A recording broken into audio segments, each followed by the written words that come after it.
Hello everyone, I hope you all are doing well. So surface chemistry के अंदर हम लोगों ने लास्ट वीडियो में जो टॉपिक स्टार्ट किया था that is properties of colloidal solution को ही आगे कंटिन्यू करेंगे। दो प्रॉपर्टीज जो है वो मैंने आपको करवा दी थी, that is physical property and second one is colligative properties of colloidal solution. आज हम थर्ड स्टार्ट करेंगे that is mechanical property. Mechanical property आपने मैकेनिकल एनर्जी भी पढ़ा है, उसके अंदर आपने पढ़ा था kinetic energy and potential energy.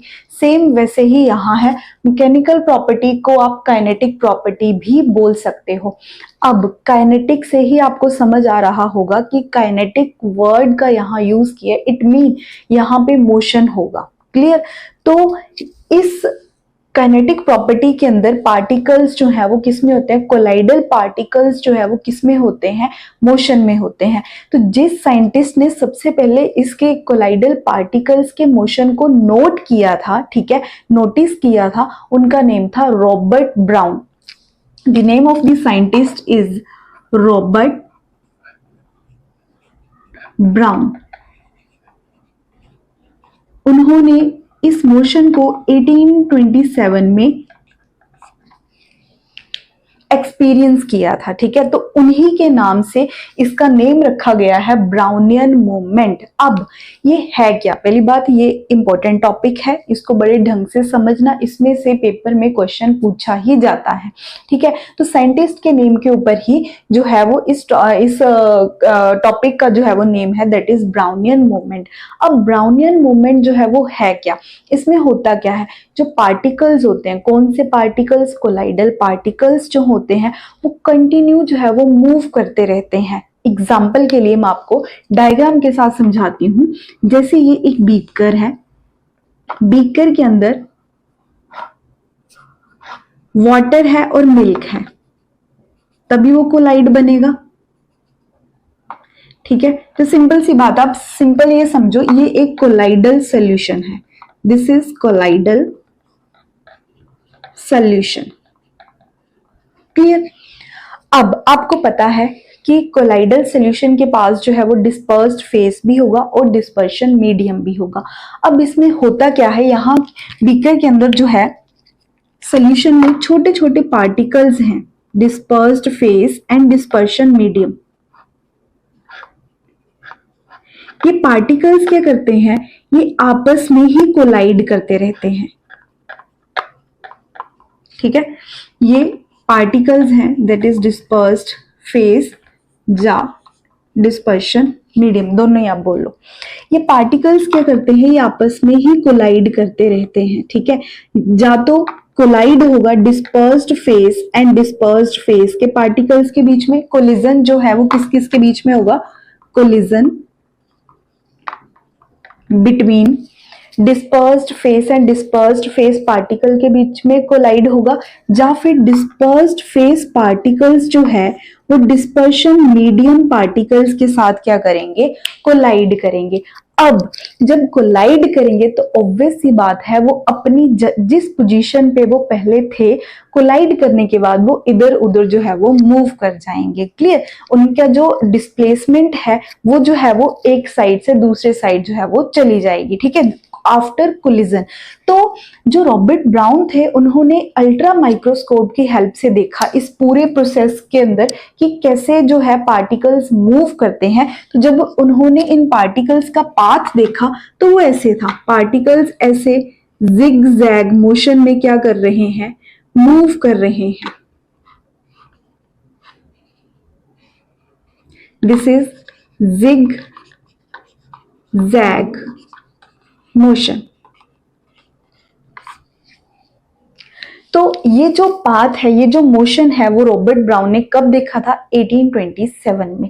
Clear? कि पार्टिकल्स जो है वो कैसे मूव करते हैं, कोलाइड करने के बाद वो एक साइड से दूसरे साइड जो है वो जाते रहते हैं, इस तरह से वो मूव करते हैं। अब एक चीज और, ये पार्टिकल्स जो होते हैं, ठीक है, अब इनका साइज जो है वो मेनली जो है, जो ब्राउनियन मूवमेंट होता है वो क्या मेनली डिपेंड करता है साइज ऑफ द पार्टिकल्स। अब अगर पार्टिकल्स का साइज स्मॉल है तो वो फ्रीली रैंडमली इस साइड से दूसरे साइड जो है वो मूव कर जाएंगे। तो मतलब यहाँ होता क्या है, mainly random motion of particles, ठीक है। यहाँ पे है क्या, random motion of particles। अब रैंडम मोशन कैसे होता है, जब उनके बीच में क्या होती है, अनइक्वल बम्बार्डमेंट जो है वो होती रहती है। वो एक, जैसे सपोज ये एक पार्टिकल है, ये दूसरा पार्टिकल है, अनइक्वल बम्बार्डमेंट का मतलब क्या है, वो एक दूसरे के बीच में कोलाइड, जैसे जैसे अब जैसे ये पार्टिकल है, इसके साथ कोलाइड किया, ये पार्टिकल्स आगे गए दूसरे के साथ कोलाइड किया, ऐसे ही आगे आगे चल के जो है वो जिगजैग मोशन में क्या करते रहते हैं, मूव करते रहते हैं। क्या होती है इनके अंदर, अनइक्वल बम्बार्डमेंट जो है वो होती रहती है, अनइक्वल बम्बार्डमेंट। तो ये आपने ध्यान में रखना है। सेकेंड चीज मैंने आपको क्या बताई कि जो ब्राउनियन मूवमेंट के जो मेन पॉइंट जो नोट करने के लिए आपने जो रिमेंबर रखने हैं, जो उनको मतलब प्रॉपर उनको ध्यान में रखना है, वो कौन कौन से है कि ब्राउनियन मूवमेंट जो है वो इंडिपेंडेंट होता है नेचर ऑफ द पार्टिकल्स, की वो पार्टिकल की नेचर क्या है। ठीक है, ब्राउनियन मूवमेंट जो है वो मेनली डिपेंड करता है size of the particles. Brownian movement यहां मैं लिख देती हूं, it mainly depends on size of the particle।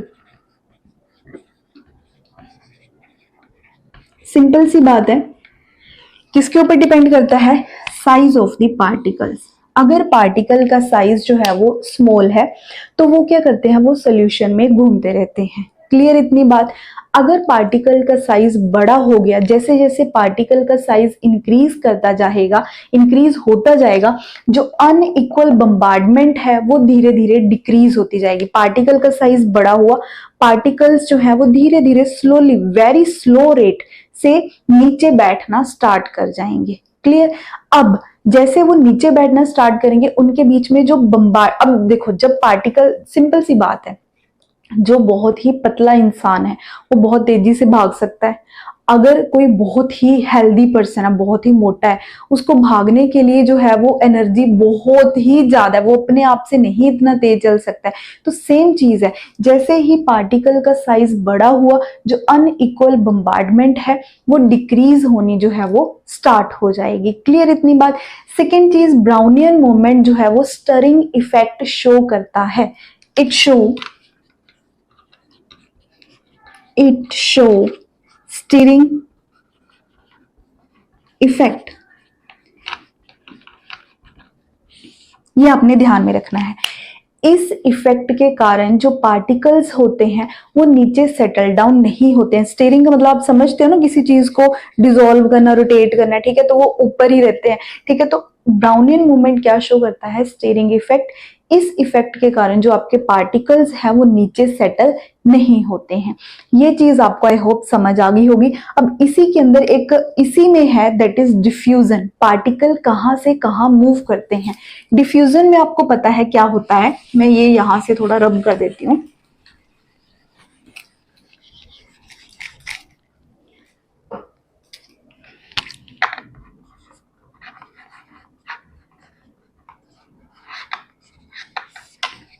Diffusion के अंदर क्या होता है, जो पार्टिकल्स हैं वो मूव करते हैं from higher concentration to lower concentration. एक बार ये मैंने आपको पहले भी समझाया था, जो गैस के पार्टिकल्स होते हैं वो कहां से कहां मूव करते हैं, फ्रॉम हायर कंसंट्रेशन। जहां पार्टिकल की, सपोज अगर इस साइड पार्टिकल की कंसंट्रेशन ज्यादा है तो वो कहां से कहां मूव करेंगे, जिस साइड पार्टिकल की कंसंट्रेशन कम होगी। तो डिफ्यूजन में क्या है, particles move from higher concentration to lower concentration, higher concentration to, मैंने शॉर्ट फॉर्म में लिख दिया, टू लोअर कंसंट्रेशन। अब एक चीज और मैं आपको समझा दूं, जो ब्राउनियन मूवमेंट है, it also helped to determine the Avogadro number. देखो ये पेपर में 1 मार्क्स के अंदर एमसीक्यूज में पूछ लिया जाता है, तो आप ये चीज ध्यान रखोगे, इसको नोट में लिख लेना अलग से कि ब्राउनियन मूवमेंट, मैंने इसको शॉर्ट फॉर्म में बीएम लिख दिया, प्लीज कंफ्यूज मत होना। ब्राउनियन मूवमेंट को मैंने शॉर्ट फॉर्म में बीएम लिख दिया। It helped to to determined Avogadro number. Avogadro number को भी मैंने शॉर्ट फॉर्म में लिख दिया, इसको Na करके आप लिख सकते हो। क्लियर इतनी बात? ये हो गया, ठीक है। एवोगैड्रो नंबर का आपको पता ही है, उसका जो मास होता है, ठीक है। एवोगैड्रो नंबर क्या होता है? 6.022 into 10⁻23। क्लियर? तो ये ब्राउनियन मूवमेंट जो है वो ऑल्सो उस चीज को फाइंड आउट करने में हेल्प करता है। वो वहां पे ग्राफ प्लॉट किया जाता है, वो सारा वो एक अलग प्रोसेस है, लेकिन आपने इतना ध्यान में रखना है कि ब्राउनियन मूवमेंट जो है वो एवोगैड्रो नंबर को डिटरमाइन करने में हेल्प करता है। ब्राउनियन मूवमेंट के अंदर लास्ट है that is sedimentation. Sedimentation mainly होता क्या है? मैंने आपको सेम वही जो आपको मैंने समझाया कि जैसे जैसे पार्टिकल का साइज इंक्रीज होता जाता है वैसे वैसे अनइक्वल बम्बार्डमेंट जो है वो डिक्रीज होती जाती है। अब जब पार्टिकल का साइज इंक्रीज होना स्टार्ट हो गया तो धीरे धीरे क्या होगा? अब जैसे यहां देखो, ये कोलाइडल सॉल्यूशन है, लेकिन इसके पार्टिकल्स का साइज जो है वो बड़ा है, सपोज इतना है। अब मैंने आपको बताया कि हर एक के ऊपर जो है वो कोई भी पार्टिकल है, कोई भी चीज है, सबके ऊपर क्या लगती है? That is force of gravity. अब जैसे पार्टिकल का साइज इंक्रीज हुआ, इसके ऊपर भी फोर्स ऑफ ग्रेविटी लग रही है, तो पार्टिकल जो है वो धीरे धीरे स्लोली जो है वो सेटल डाउन होना स्टार्ट हो जाएगा, बट वेरी स्लो रेट। ठीक है, पार्टिकल्स जो है, कोलाइडल पार्टिकल्स जो है वो सेटल डाउन होना स्टार्ट हो जाएंगे विद वेरी स्लो रेट के साथ। क्लियर? अब इस पूरे प्रोसेस को हम बोलते हैं sedimentation. Settle down of the particles with very slow rate is called sedimentation. Clear इतनी बात? मैं यहां लिख नहीं रही हूं, इस चीज को आप नोट कर लेना। अब मेनली इसका जो क्वेश्चन है वो क्या आता है कि सेडिमेंटेशन का यूज जो है वो कहाँ किया जाता है, तो आप याद रखोगे, ठीक है। इसका यूज हम करते हैं, it use to determine molecular mass of macromolecules. Very important, ठीक है। तो सेडिमेंटेशन का यूज हम कहां करते हैं? मॉलिक्यूलर मास निकालने के लिए। किसका मॉलिक्यूलर मास निकालने के लिए? मैक्रोमोलिक्यूल्स का। क्लियर? ब्राउनियन मूवमेंट के अंदर ही ये सेडिमेंटेशन आया है, मैंने आपको ये पूरा समझा दिया। तो this is all about Brownian movement. Brownian movement में मेनली होता क्या है? कोलिजन होता है। अब ब्राउनियन मूवमेंट को ये एक मैकेनिकल प्रॉपर्टी, कई बार 1 मार्क्स में ये भी पूछ लेते हैं कि ब्राउनियन मूवमेंट जो है वो कौन सी प्रॉपर्टी है, तो आप याद रखोगे मैकेनिकल प्रॉपर्टी या काइनेटिक प्रॉपर्टी। इसमें क्या होता है? पार्टिकल्स जो है वो मोशन में रहते हैं, मूव करते रहते हैं, एक पार्टिकल दूसरे पार्टिकल के साथ फ्लूइड, जो पार्टिकल्स फ्लूइड के अंदर है, ठीक है, फ्लूइड मतलब डिस्पर्शन मीडियम जो है उसके पास, तो डिस्पर्स्ड फेस और डिस्पर्शन मीडियम आपस में कोलाइड करते रहते हैं और मूव करते रहते हैं। क्लियर इतनी बात? डिस्पर्स्ड फेस भी आपस में कोलाइड करके अपना पाथ जो है वो चेंज कर लेते हैं। तो ये सारा हो गया आपका ब्राउनियन मूवमेंट का। नेक्स्ट अब हम that is optical property. Optical जो है वो आपको पता है वो लाइट के अंदर, ऑप्टिक्स जो है वो सारा का सारा किसके अंदर आता है? लाइट के अंदर आता है। अब इसी के अंदर जो है वो है टिंडल इफेक्ट। टिंडल जो है वो मेनली जो है वो एक साइंटिस्ट का नेम है जिन्होंने इस इफेक्ट को ऑब्जर्व किया था। क्लियर? अब टिंडल इफेक्ट मेनली जो है वो होता क्या है? टिंडल इफेक्ट के अंदर क्या है? यहाँ पे इतनी चीज तो आपको पता है कि हम लाइट के बारे में डिस्कस करेंगे। अब टिंडल इफेक्ट क्या है? स्कैटरिंग ऑफ लाइट, ठीक है, लाइट का स्कैटर होना, ठीक है, उस चीज को हम क्या बोलते हैं? Tyndall effect. सिंपल सी बात है, path of light visible by scattering is called Tyndall effect. ठीक है, लाइट का पाथ। अब आप देख सकते हो जैसे ये रूम है, आपको ऐसा तो है नहीं कि आपको लाइट का रास्ता दिखाई दे रहा है, ऐसा तो कुछ भी नहीं है। ठीक है, तो यहाँ पे मेनली होता क्या है? लाइट जब स्कैटर होती है, ठीक है, लाइट जब स्कैटर होती है तो हमें उसका रास्ता जो है वो दिखाई देता है। तो उस पूरे प्रोसेस को हम बोलते हैं टिंडल इफेक्ट। अब ये हम एक डायग्राम के साथ समझते हैं। अब यहाँ पे देखो, ये मैंने लिया एक ट्रू सोल्यूशन और ये लिया colloidal solution. This is true solution and this is colloidal solution. True solution simple सी बात है, वाटर लो, वाटर के अंदर आप शुगर डिसॉल्व कर दो। ये आप एक्सपेरिमेंट अपने घर भी करके देख सकते हो। अब यहां आपने लिया कोलाइडल सॉल्यूशन, यहां आपने क्या किया, वाटर प्लस मिल्क, यहां क्या है, वाटर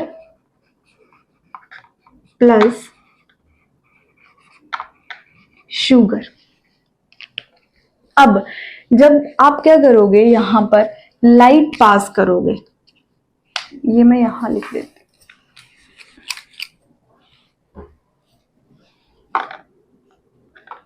वाटर प्लस शुगर। अब आपने क्या किया, आपने लाइट पास की, this is source of light, source of light. जो सिंपल लेजर लाइट आपने क्या किया, लेजर लाइट को इसमें से पास किया। जैसे ही आप लेजर लाइट को ट्रू सॉल्यूशन में से पास करोगे, वो एज इट इज ही बाहर चली जाएगी। आपको सॉल्यूशन के अंदर जो है वो पाथ, जो लाइट का रास्ता है, पाथ ऑफ लाइट जो है वो आपको नजर नहीं आएगा, वो इनविजिबल होगा। यहाँ आपने लेजर लाइट पास की, वो एज इट इज ही क्या हुई, बाहर चली गई। गिलास के अंदर जो है वो कुछ भी नहीं हुआ। क्लियर? तो यहाँ पे हमें लाइट का जो पाथ है वो दिखाई नहीं दिया। वही सेम चीज अगर आप यहाँ करते हो, यहाँ सेम आपने लाइट को पास किया, तो आप देखोगे आपको यहाँ पर ऐसे कुछ दिखाई देगा।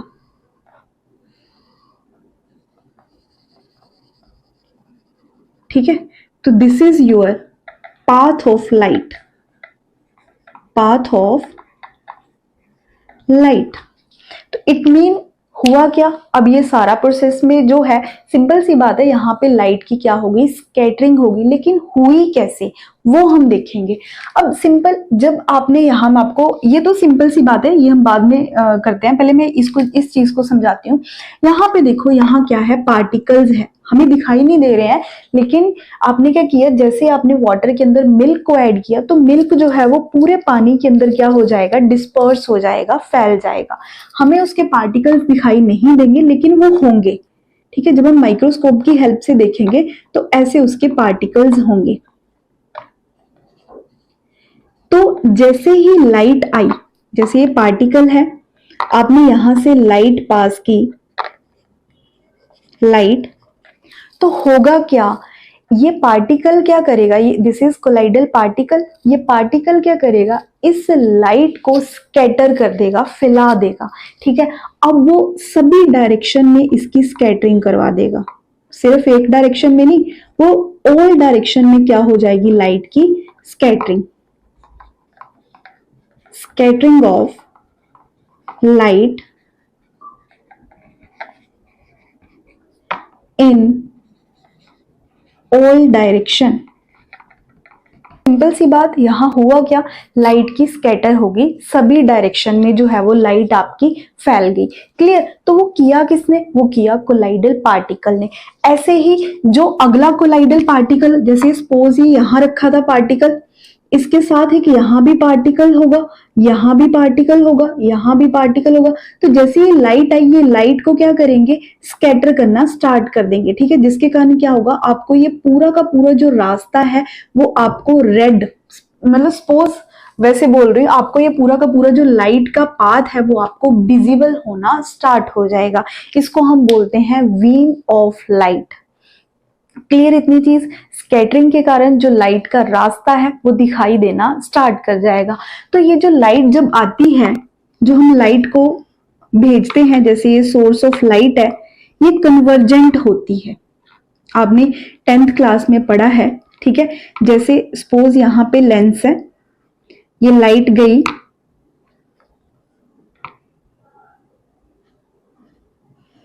लाइक दिस, एंड यहां से लाइक दिस, इसको हम बोलते हैं Tyndall cone. This is called Tyndall cone. तो जब आप इसको देखोगे तो आपको यहाँ दिखाई देगा जो लाइट, अब जहां से अगर आप इसको देखते हो तो आपको ये रेड कलर, इवन दो अगर आप सिंपल ऐसे बाहर से भी देखते हो तो आपको लाइट का जो रास्ता है वो दिखाई देता है। क्लियर इतनी बात?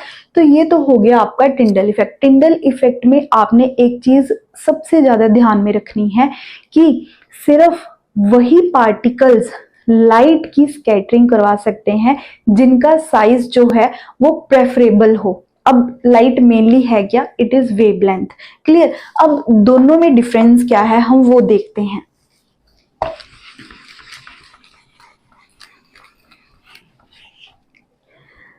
लाइट इज अ वेवलेंथ, मैंने ये बना दिया, ये लाइट है।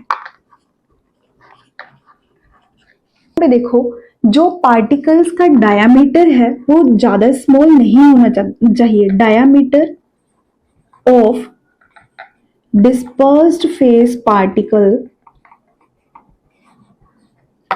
not much smaller than wavelength of light।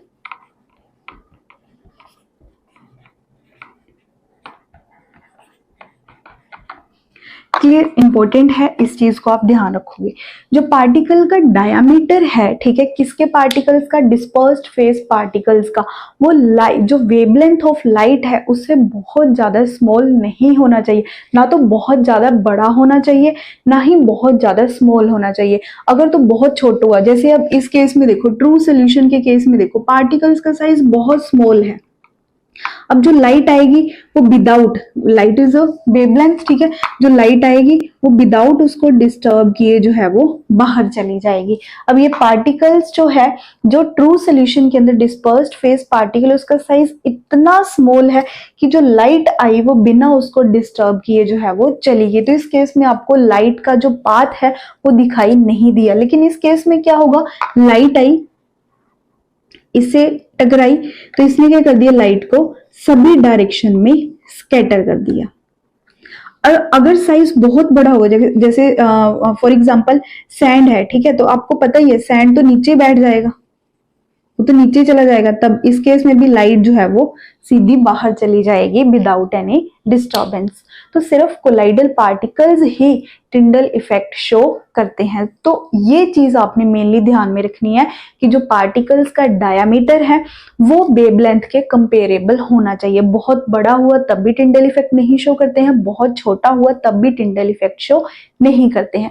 तो ये आपका हो गया सारा टिंडल इफेक्ट। अब इसी में एक है दैट इज कलर। कलर है वो डिपेंड करता है, depend on wavelength of light.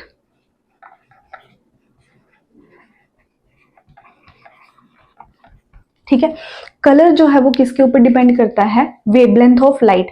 और जो वेवलेंथ ऑफ लाइट है ये डिपेंड करती है, depend on size and nature of particle. Nature of particle,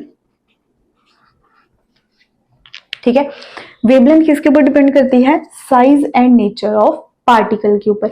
अब जैसे जैसे साइज इंक्रीज होता जाएगा वैसे वैसे जो कलर है वो भी चेंज होता जाएगा।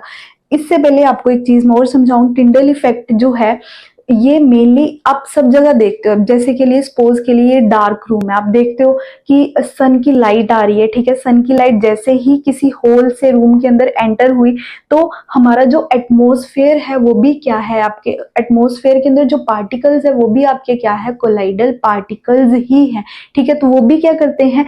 लाइट की स्कैटरिंग करवा देते हैं। अब जैसे आप देखो, आपने देखा होगा जैसे मॉर्निंग टाइम में कि जब सनलाइट आती है, ठीक है, बिल्कुल डार्क है, एक साइड से सनलाइट आ रही है तो आपको वो सनलाइट ऐसे स्कैटर हो जाती है, उसके बीच में आपको छोटे छोटे पार्टिकल्स जो है वो जिगजैग मोशन में जो है वो घूमते नजर आते हैं। तो वो भी क्या है आपका?